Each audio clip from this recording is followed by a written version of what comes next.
चले देखिए, आज हम बात करेंगे प्रकाश में डॉपलर का प्रभाव। बहुत इंपॉर्टेंट टॉपिक है, प्रकाश में डॉपलर का क्या प्रभाव होता है। ठीक है, तो हेडिंग लगा लें, हेडिंग लगाइए, प्रकाश में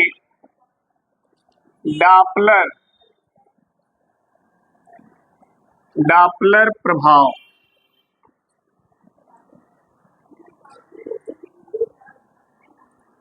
ठीक है, डॉपलर क्या एक साइंटिस्ट हैं, उन्होंने प्रकाश में इस इफेक्ट को देखा था और बताया था। ठीक है, अब हमको ये समझना है कि डॉपलर ने जो इफेक्ट देखा प्रकाश में वो क्या था, क्या थी जिसको डॉपलर ने देखा और उसे एक्सप्लेन किया, जिसे आज हम लोग पढ़ रहे हैं। तो ध्यान से समझिएगा और सुनिएगा। ठीक है, देखो ध्यान से।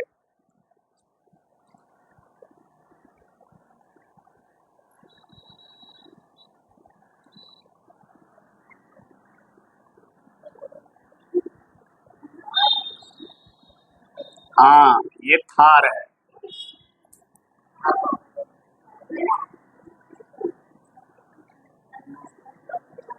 ठीक है, ध्यान से सुनना है अब इसको। ठीक है, यहां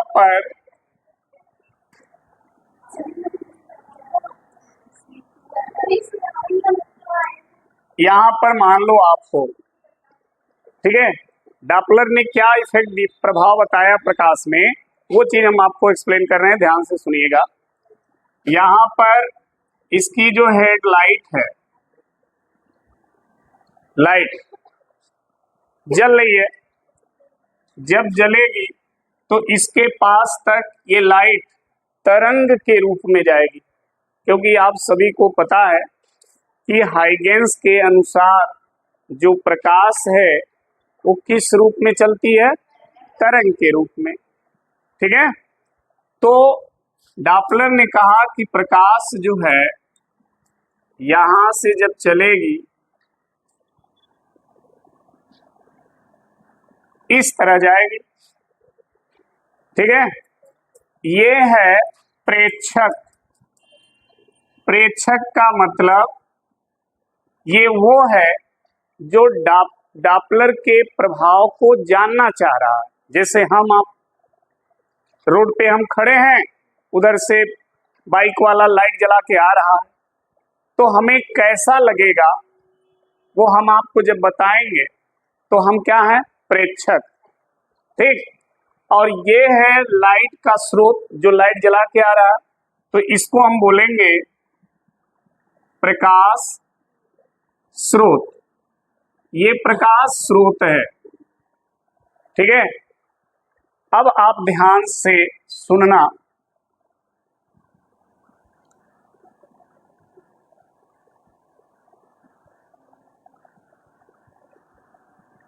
ध्यान से।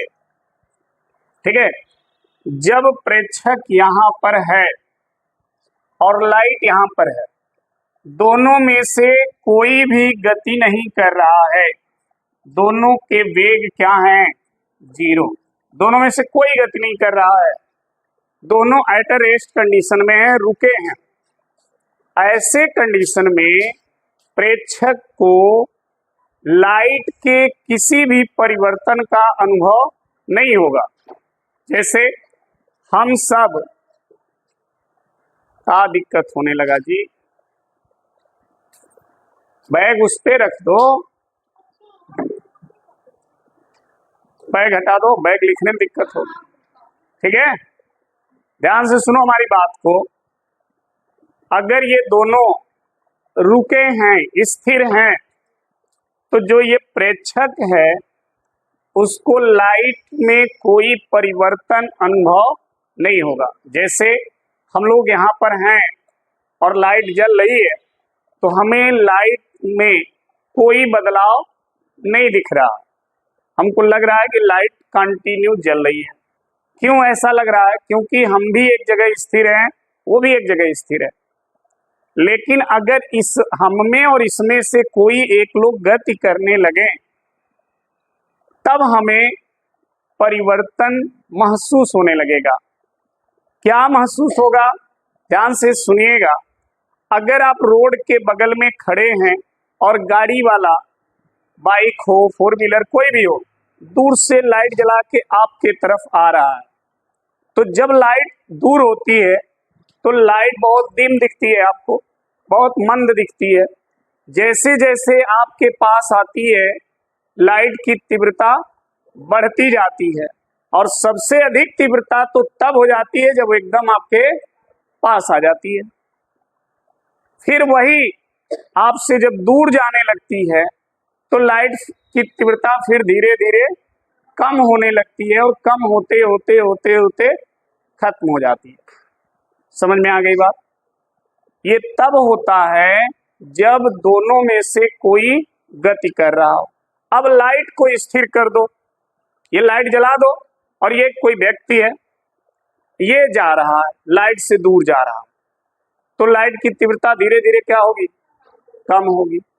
और यही व्यक्ति अब इस बल्ब की ओर आ रहा है तो तीव्रता क्या होगी? ज्यादा होगी। समझ में आ गई बात?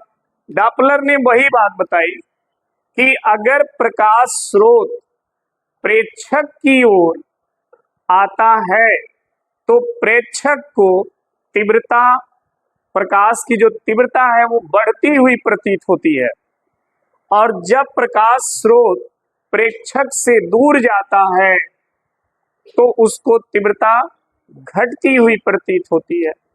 या अगर प्रेक्षक प्रकाश स्रोत की ओर जा रहा है तो तीव्रता बढ़ती है, और यदि प्रेक्षक प्रकाश स्रोत से दूर जा रहा है तो प्रकाश की तीव्रता घटती है।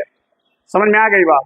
यानी प्रकाश स्रोत और प्रेक्षक में से कोई भी अगर गति करे तो उसी को बोलते हैं आपेक्षिक गति।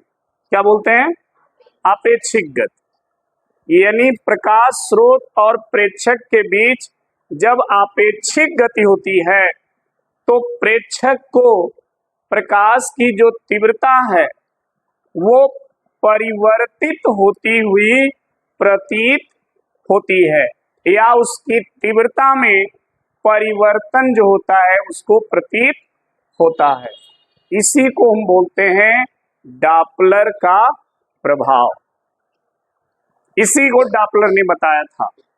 उसने भी बताया ऐसा होता क्यों है, क्या कारण है जिसकी वजह से तीव्रता बढ़ती और घटती है। तो समझना, देखो, अगर ये प्रेक्षक की ओर जाएगा तो ये समझो, इसको हम तरंग के इस वाले पॉइंट को हम बोलते हैं श्रृंग और इस वाले पॉइंट को बोलते हैं गर्त।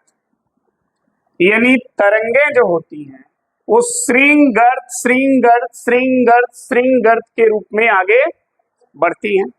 ठीक है, ये वाला पॉइंट भी क्या हो गया? श्रृंग। ये वाला पॉइंट क्या हो गया? फिर ये श्रृंग, ठीक है, और ये गर्त। तो दो श्रृंगों के बीच की जो दूरी है या दो गर्तों के बीच की जो दूरी है उसी को हम बोलते हैं तरंग दैर्घ्य। क्या बोलते हैं? तरंग दैर्घ्य। ठीक है, इसी को लैम्डा से डिनोट करते हैं। समझना, अगर प्रकाश स्रोत प्रेक्षक की ओर जाएगा तो ये लैम्डा जो है यानी श्रृंगों के बीच की दूरी क्या होगी? घटेगी। क्यों घटेगी? क्योंकि जब ये इसकी तरफ जाएगा, अभी यहां पर है तो श्रृंग और श्रृंग के बीच की दूरी इतनी है, लेकिन जब ये इधर जाएगा तो ये ऐसे ऐसे बनने लगेगा, पास पास बनने लगेगा, और नजदीक जाएगा तो ये और पास पास बनने लगेगा। समझ में आई बात? और नजदीक जाएगा ये और पास पास बनने लगेगा और पास हो जाएगा। मतलब जैसे स्प्रिंग है ना, दूर है तो स्प्रिंग के जो छल्ले हैं वो तने हुए हैं, दूर दूर है, जब उसको पास लाओगे तो छल्ले सब कहाँ आएंगे, पास पास होते चले जाएंगे। समझ में आया? तो जब प्रकाश स्रोत प्रेक्षक की ओर आता है तो तरंग दैर्घ्य जो होता है वो घटने लगता है, और तरंग दैर्घ्य के घटने से क्या होता है, प्रकाश की जो आवृत्ति है वो बढ़ने लगती है। आवृत्ति कैसे बढ़ने लगती है? जैसे ये प्रकाश ऐसे चला, ऐसे और फिर ऐसे, तो यहां से यहां तक आधा वृत्त ये है, आधा वृत्त ये है। इसको काट के अगर यहां रख दोगे तो ये पूरा वृत्त बना। यानी प्रकाश अगर यहां से यहां आया तो एक राउंड पूरा हो गया, नहीं हो गया? और एक चक्कर पूरा करने में 1 सेकेंड में जितना चक्कर ये पूरा करेगा वही आवृत्ति है। समझना हमारी बात को। जब ये इस तरह चल रहा था, इस तरह से, तो प्रकाश को यहां से चलकर यहां आने में समय ज्यादा लगता था, यानी 1 सेकेंड में वो कम चक्कर लगाएगा क्योंकि दूरी ज्यादा चलनी पड़ेगी। ठीक, लेकिन जब प्रकाश स्रोत प्रेक्षक की ओर जाएगा तो हाई दूरी क्या होगी, कम हो जाएगी, तो ये 1 सेकेंड में कई बार आएगा जाएगा। समझे? तो आवृत्ति क्या होगी, बढ़ जाएगी। जब प्रकाश स्रोत प्रेक्षक की ओर जाएगा तो तरंगदैर्घ्य कम होगा और आवृत्ति बढ़ जाएगी। समझ में आएगी बात? क्योंकि छल्ले पास पास हो जाएंगे तो प्रकाश 1 सेकेंड में कई राउंड मार देगा।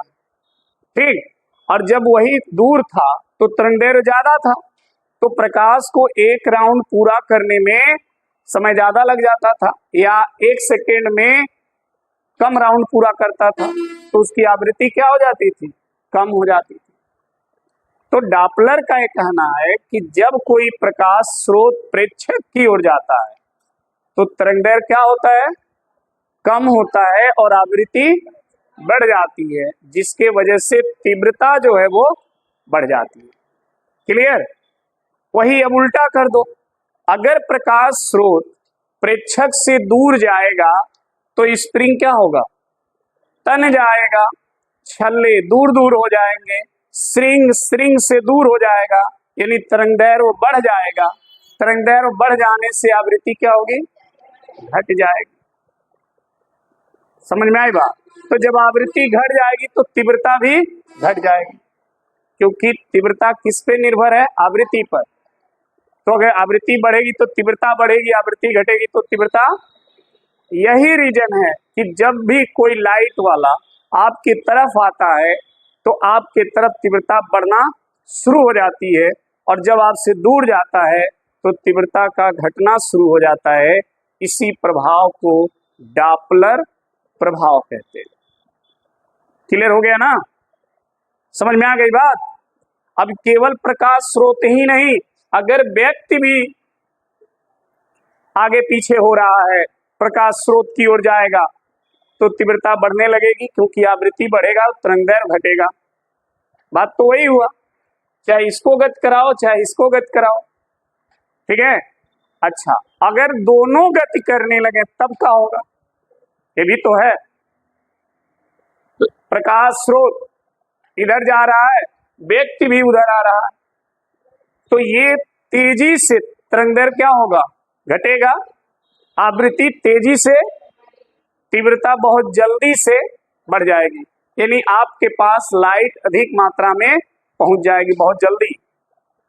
अगर दोनों एक दूसरे के विपरीत जा रहे हैं पीछे की तरफ, तो तरंगदैर्घ्य बहुत तेजी से बढ़ेगा, आवृत्ति तेजी से घटेगी, तीव्रता भी घट जाएगी।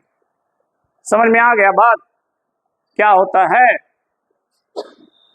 कितने लोग अभी नहीं समझे इसको, बोलो? और कितने लोग समझ गए हमारी बात को, बोलो? किसी को नहीं आया समझ में अभी? तो कहीं बोल नहीं रहे हो? समझ में आ जी नवरत्न? प्रकाश का जो डॉपलर प्रभाव है वो क्लियर हुआ कि नहीं? अभी हो गया? तो चलिए नोट करें इसको।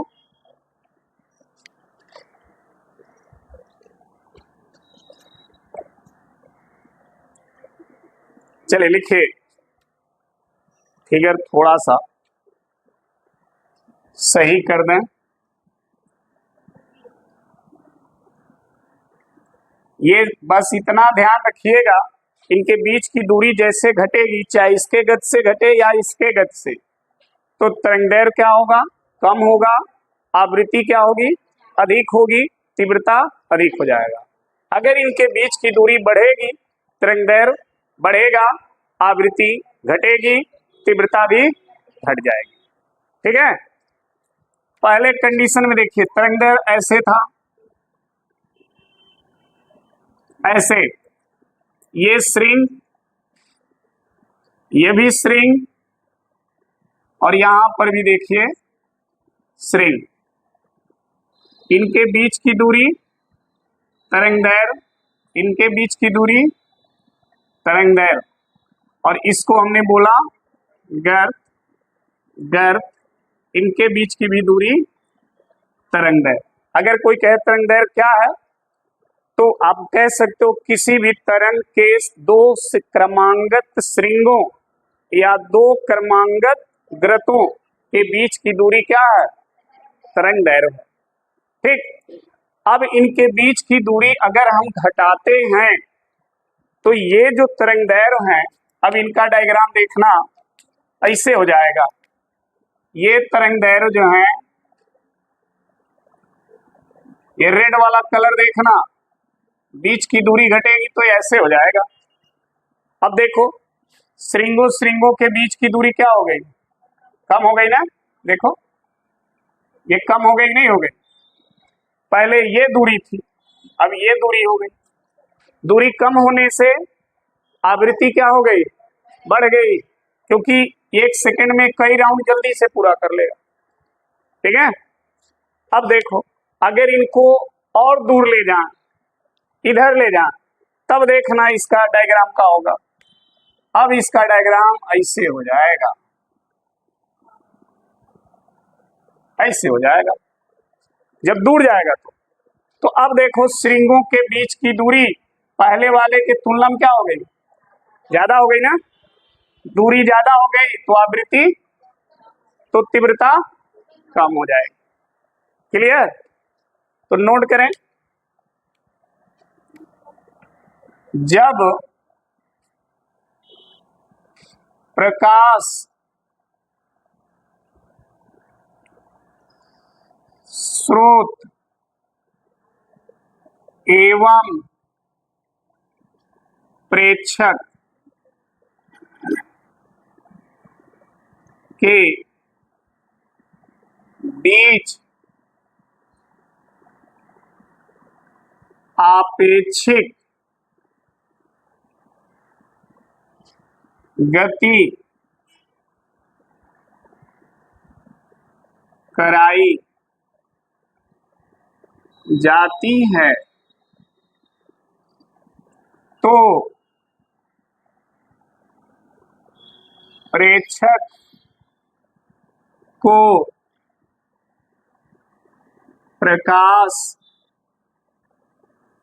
की तीव्रता में आभासी परिवर्तन प्रतीत होता है, आभासी परिवर्तन प्रतीत होता है। इसी घटना को प्रकाश में डॉपलर प्रभाव कहते हैं। इसी घटना को प्रकाश में क्या कहते हैं, डॉपलर प्रभाव। क्लियर, अब ध्यान देना, जब प्रकाश स्रोत प्रेक्षक की ओर जाता है, जब प्रकाश स्रोत प्रेक्षक की ओर जाता है तो प्रकाश तरंगों का तरंगदैर्घ्य क्या होता है? घटता है। आवृत्ति बढ़ती है, जिसके कारण तीव्रता बढ़ने लगती है। ठीक है, यहां लिखेंगे जब प्रकाश स्रोत प्रेक्षक की ओर गति करता है तो प्रकाश तरंगों का तरंग दैर्घ्य घटने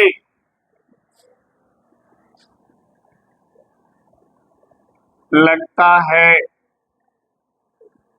जिससे प्रकाश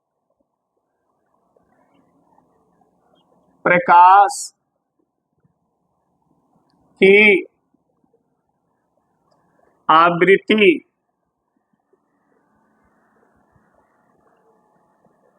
बढ़ने लगती है और तीव्रता क्या होती है? बढ़ जाती है। समझ में आई बात? जब प्रकाश स्रोत प्रेक्षक की ओर गति करेगा तो प्रकाश तरंगों का जो तरंगदैर्घ्य है वो क्या होगा? घटने लगता है, जिससे प्रकाश की आवृत्ति और तीव्रता बढ़ जाती है। ठीक, परंतु जब प्रकाश स्रोत प्रेक्षक से दूर जाता है तो प्रकाश तरंगों का तरंगदैर्घ्य क्या होगा? बढ़ने लगता है, जिससे प्रकाश की आवृत्ति घटने लगती है और तीव्रता क्या हो जाएगा? कम हो जाता है।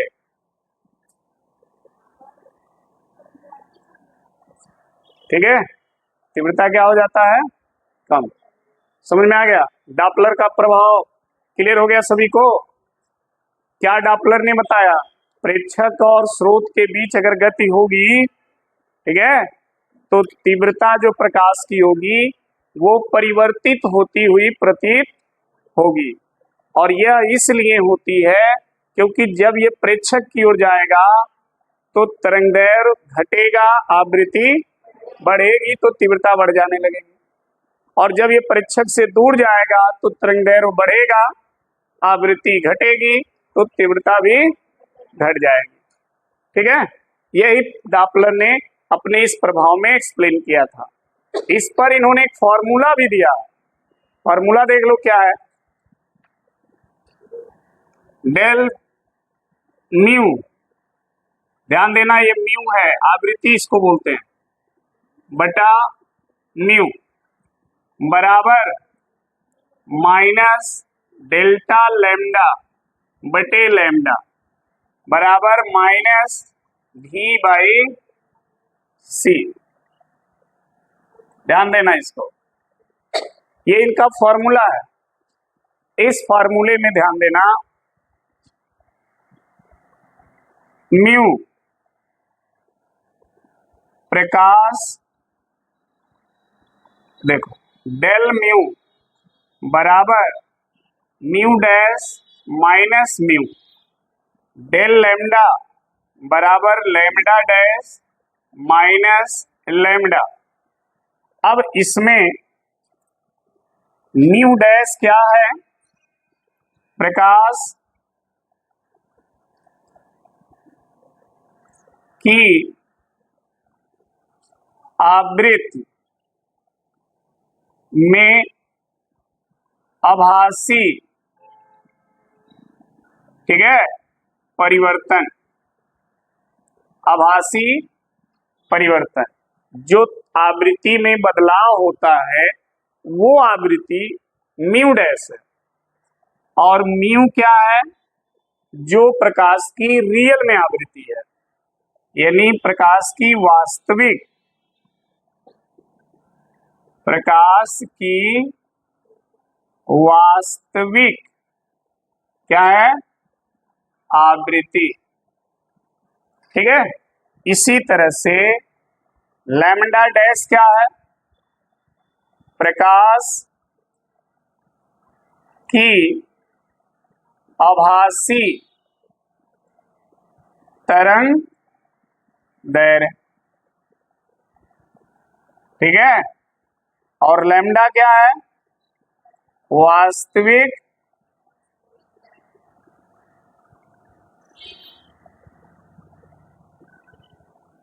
तरंग दैर्घ्य। समझ में आ गई बात? ये प्रकाश की वास्तविक, इनका और इनका अंतर डेल्टा लैम्डा बन जाता है, इनका और इनका अंतर डेल्टा म्यू बन जाता है, ठीक है। समझ में आ गई बात? अब देखो, समझो, अब ये निगेटिव कब हो जाते हैं और पॉजिटिव कब हो जाते हैं? ध्यान से सुनना। अगर प्रकाश स्रोत प्रेक्षक की ओर जाएगा तो जो तरंगदैर्घ्य है डेल्टा लैम्डा है वो निगेटिव होने लगेगा, कम होने लगेगा ना। अगर प्रकाश स्रोत प्रेक्षक की ओर जाएगा तो तरंगदैर्घ्य घटता है। जब तरंगदैर्घ्य घटेगा तो डेल्टा लैम्डा की वैल्यू क्या हो जाएगी? नेगेटिव, ठीक है। और जब प्रकाश स्रोत प्रेक्षक से दूर जाएगा तो तरंगदैर्घ्य बढ़ेगा, तो डेल्टा लैम्डा की वैल्यू क्या हो जाएगी? पॉजिटिव, ठीक है। तो यहां पर एक लाइन नोट कर लेंगे, जब प्रकाश स्रोत प्रेक्षक की ओर, प्रेक्षक की ओर गति करता है तो डेल्टा लैम्डा ऋणात्मक हो जाता है, ऋणात्मक हो जाता है, ठीक है। और दूसरा है, जब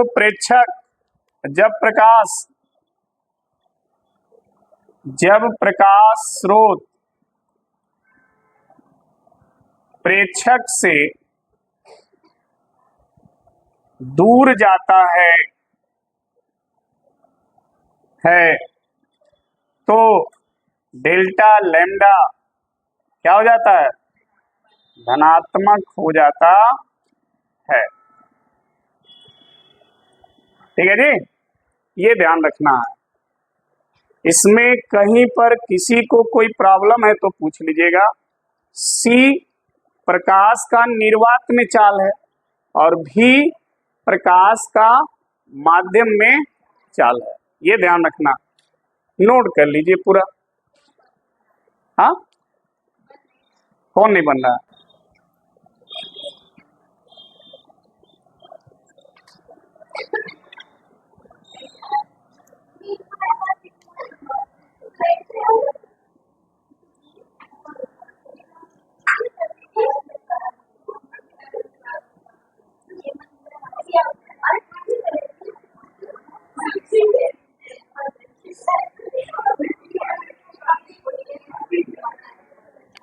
चलो हेडिंग लगाओ, प्रकाश का अध्यारोपण।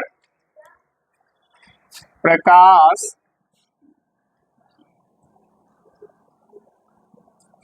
का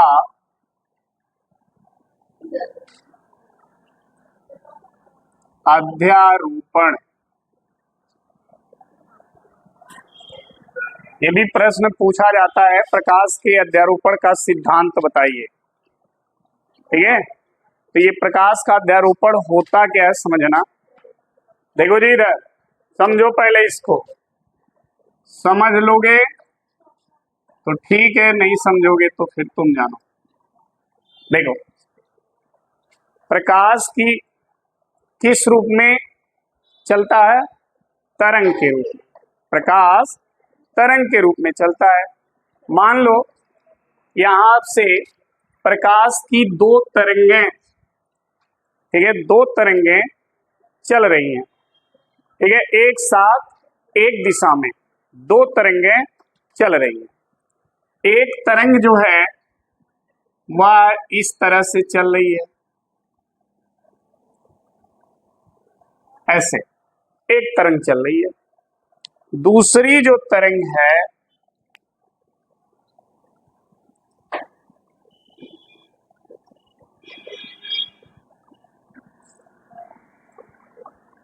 इस तरह से चल रही है। अब ध्यान देना, ये दोनों तरंगें समान कला में है।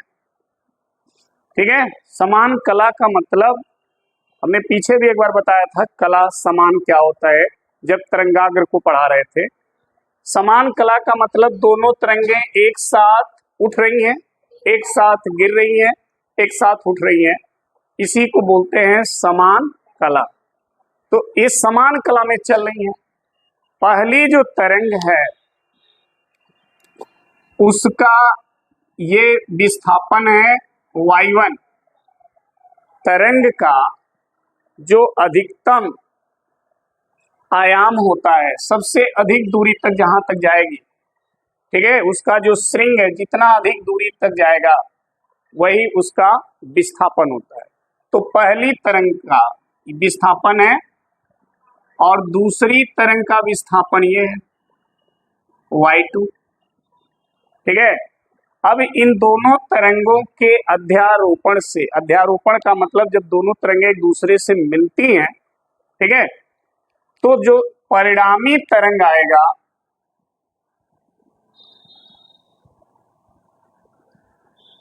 वो ऐसे आएगा। समझ में आ गई बात? ये है परिणामी तरंग, ये, और इस तरंग का विस्थापन है y। परिणामी तरंग का जो विस्थापन है y, वह दोनों तरंगों के विस्थापन के सदिश योग के क्या होगा? बराबर होगा। एक तरंग और होती तो आगे जोड़ते चले जाते। समझ में आ गई बात? यानी जब दो या दो से अधिक तरंगें एक साथ एक दिशा में एक माध्यम में संचरित होती हैं तो उनके अध्यारोपण से परिणामी तरंग का विस्थापन उन तरंगों के विस्थापन के सदिश योग के बराबर हो जाता है। समझ में आई बात? दूसरा कंडीशन इसका देख लो, देखना ध्यान से। यहां पर एक तरंग ऐसे चल रही है, ऐसे। इसका विस्थापन है y1, लेकिन दूसरी जो तरंग है वो ऐसे चल रही है,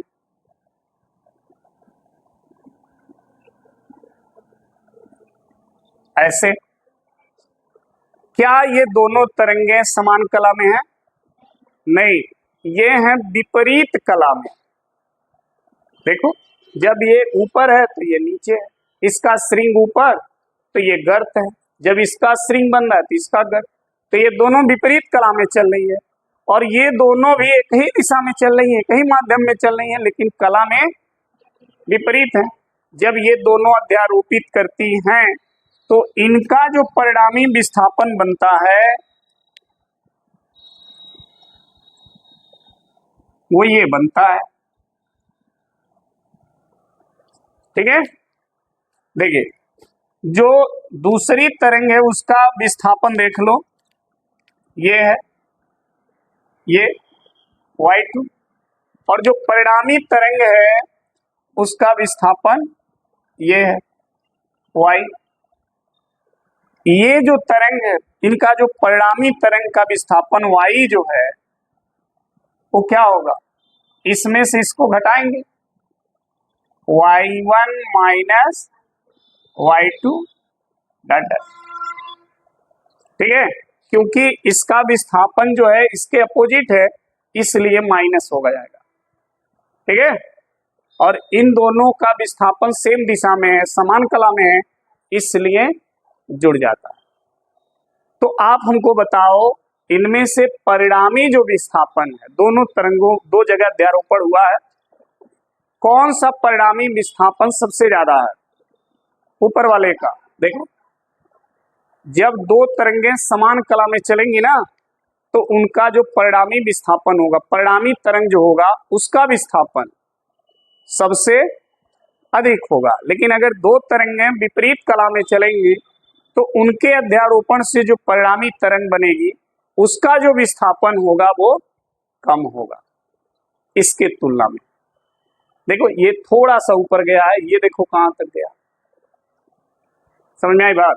तो अध्यारोपण यही कहता है कि जब दो या दो से अधिक तरंगें एक साथ एक दिशा में एक माध्यम में संचरित होती हैं तो अध्यारोपण के बाद, ठीक है, अध्यारोपण के बाद परिणामी तरंग का विस्थापन उन तरंगों के विस्थापन के सदिश योग के बराबर होता है।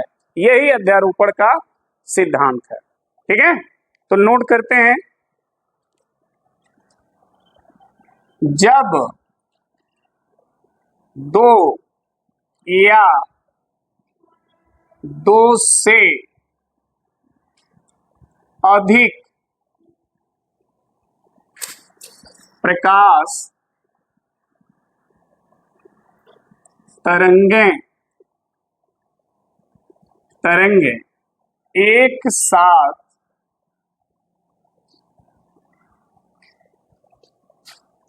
एक दिशा में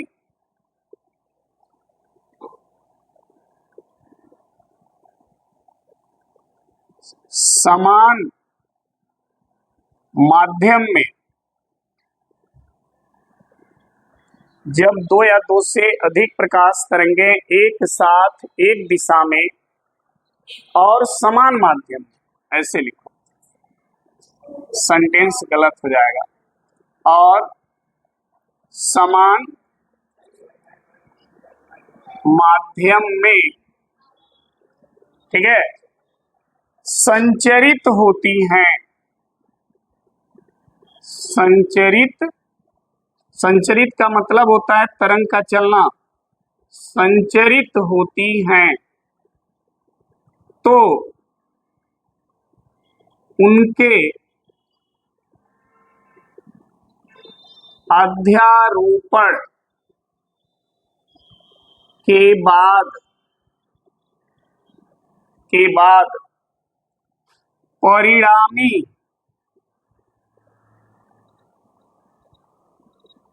तरंग का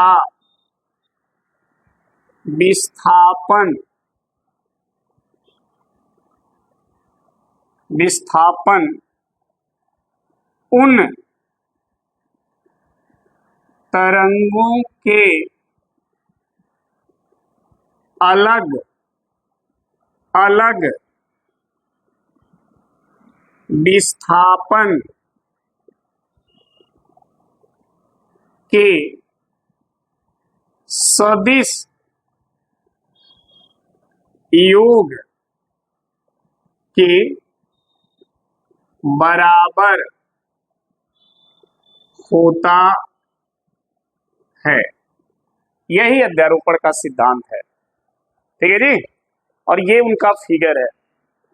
जब दो तरंगे समान कला में होंगी तो परिणामी तरंग का विस्थापन सबसे अधिक होगा। ठीक है। और जब दो तरंगे विपरीत कला में होंगी तो परिणामी तरंग का विस्थापन सबसे कम होगा। जब दो तरंगे समान कला में होंगी तो उनके बीच कालांतर शून्य हो जाएगा। जब दोनों एक साथ ऊपर उठेंगी, एक साथ नीचे गिरेंगी तो उनके कला में अंतर क्या हो जाएगा? 0। लेकिन जब दो तरंगे विपरीत कला में चलेंगी तो उनके बीच कला में अंतर पाई के बराबर हो जाएगा। पाई डिग्री 180 अंश। समझ में आई बात? इसका श्रृंग और इसका श्रृंग मिलाओगे तो सीधा रेखा बनेगी, 180 अंश बन जाएगा। तो ये जरूर ध्यान रखिएगा, नोट कर लीजिए इसको।